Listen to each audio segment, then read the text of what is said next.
भी नहीं डालनी चाहिए। अब ये होली का कार्यक्रम जो है ये 22 तारीख को हम लोग यहाँ से निकलेंगे। देखिए अपने अपने इलाके में आपको तो चाहिए कि नहीं प्रचार हम लोग करें। पिछली बार गैसपुरा में देखिए प्रचार हुआ, सत्संग कार्यक्रम हुआ, कुछ नहीं हुआ तो 20-22 लोग वहाँ से तैयार हुए। इस बार जुगियाना में जाते समय सत्संग हुआ, कुछ नहीं हुआ तो वहाँ से 25-30 लोग जा रहे हैं। गाड़ी में जहाँ तक अनुमान है कि 40-50 लगभग ज़्यादा ही लोग जाने के लिए तैयार हो जाएंगे। तो जितने लोग पुराने हैं उनको तो गाड़ी के साथ ही चलना चाहिए, कोई भी हालत हो, चाहे भीड़ हो जाए चाहे जो मर्जी हो जाए। और उनको ये सोचना चाहिए कि यदि भीड़ हो गई है तो आप पहले आप लोग बैठ जाओ, नए लोग बैठ जाओ, फिर बुजुर्ग लोग बैठ जाओ, फिर हम लोग बैठेंगे। तो ये चीज़ समझाने की है। तो इतना समझाने के लिए आपको हमको ये समझना चाहिए अपनी अपनी जिम्मेवारियों को। हम लोग ये देख रहे हैं कि भाई कुछ ना कुछ लोगों में सक्रियता आई है और इसलिए लोग जानकार भी बने हैं। और कार्यक्रम के लिए आप लोग हमेशा अपना तैयार रहिए। अभी ये होली का कार्यक्रम निकलेगा, फिर मई का कार्यक्रम आ जाएगा, लेकिन जो बीच में हमको आपको नेपाल का कार्यक्रम मिला है उसको आपको ढील देने की ज़रूरत नहीं। कुछ ना कुछ योगदान चाहे आपके पास से जो हो आप उसमें अपना डालेंगे, क्योंकि ये कार्यक्रम से हम आपको ये समझना चाहिए कर्म कर्जा हमारा ही कम होगा, हम ही को इससे फ़ायदा मिलेगा। और हम भी जो दिक्कत समस्या इससे पहले कार्यक्रम मिला था उसमें हम अपना योगदान कुछ डाल नहीं पाए थे, लेकिन फिर से यदि आदेश आया है और केवल ना जाने के बराबर केवल सेवादानी संगत के लिए सहयोग में यदि हमको आदेश आया है तो हमको इसमें संकोच बिना किए कुछ ना कुछ योगदान इसमें डालना चाहिए। लेकिन उसके साथ साथ ये जो कार्यक्रम मथुरा में मई होली का होगा, लगभग ये और कार्यक्रमों से छोटा कार्यक्रम होता है। छोटे का मतलब 1-2 दिन का इसमें कम समय लगता है। भाई बाकी कार्यक्रम 7 दिन के हैं तो ये 5-6 दिन का कार्यक्रम है।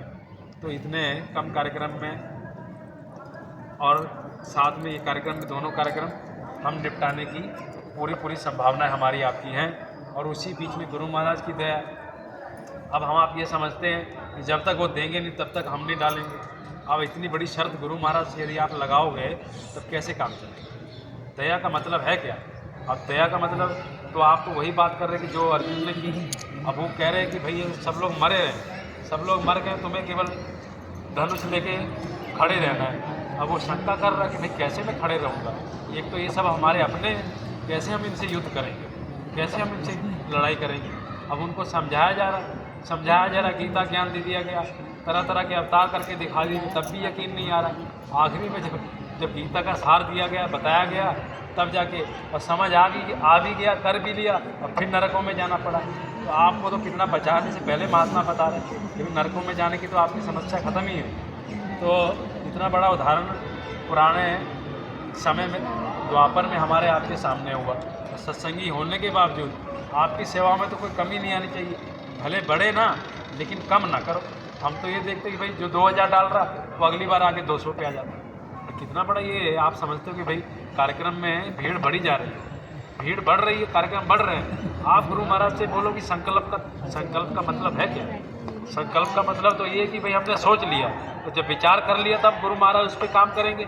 अब आप विचार करते नहीं हो, यहाँ कोई दूसरी घटना हो जाती है। अब आपने संकल्प किया होता तो गुरु महाराज तो लड़े आपके लिए। अब लड़े किससे?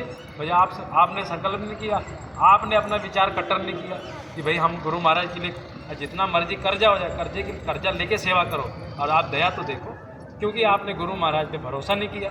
अब आप समझते नहीं हो, आप अपनी बुद्धि और भौतिकवाद को बीच में ले आते हो कि भाई हम अपना भरण पोषण पहले करेंगे, हमारे बच्चे जरूर। अरे एक टाइम रोटी छोड़ के देखो, गुरु महाराज की दया को समझोगे तब। कहाँ लोग पहले नमक खा के सेवा किया करते थे, अभी बीचे में लोग हैं।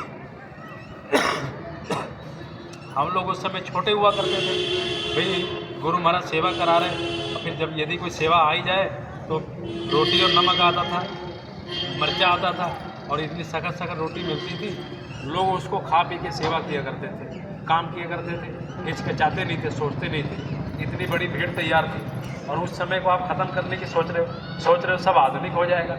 आधुनिक तो किया जा रहा, बर्तन भांडे आपके लिए हो गए, आधुनिक लाइटें आपको मिल रही, व्यवस्थाएं मिल रही, गद्दों का किराया नहीं देना पड़ रहा आपको और आपका टेंटों का किराया नहीं देना पड़। अब दूसरी जगह में जाके देखो आप, आपको रहने के लिए टेंटों का किराया 20-50 रुपये 100 रुपये वहाँ निकालो और उतने